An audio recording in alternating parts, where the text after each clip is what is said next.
Баршаңызға қайырлы күн достар. Менің YouTube каналыма қош келдіңіздер. Бүгін балды тортын дайындайтын боламыз. Тортымыз өте жылдам дайындалады. Бізбен бірге дайындап көріңіздер. Алдымен 2 жұмыртқамызды жарып,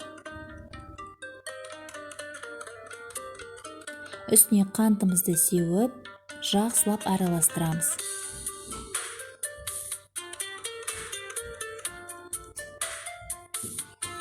Балымызды құйып,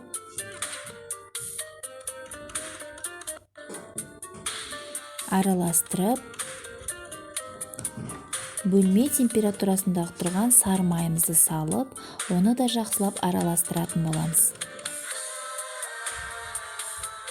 Отқа қойып, оттың астын баяулатып, осылай араластыра отыра, үстіне бір ас қасық ас содасын салып, көпіртіп, астын өшіріп, аздап суытып, үстіне електен өткізіп ұнымызды саламыз.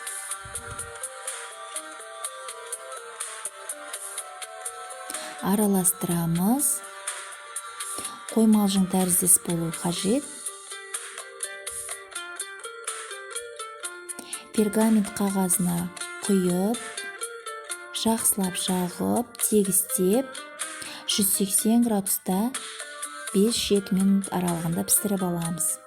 Енді кремін дайындау үшін бір жұмыртқамызды жарып, қантымызды, сүтімізді құйып, араластырып, 2 қас асық ұнымызды салып, отқа қойып, араластыра отыра крем дайындаймыз. Коржымыздарымыз пісті.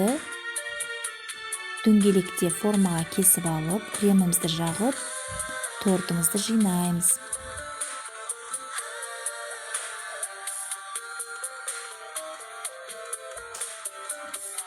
Корждарымызды осылай үгітіп аламыз. Қалған корждарды үстіне себіп,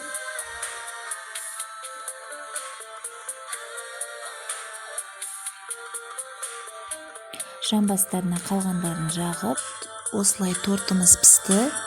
Өте дәмді болып, керемет болып шығады. Сіздер де жасап көріңіздер. YouTube каналыма тіркелуді ұмытпаңыздар.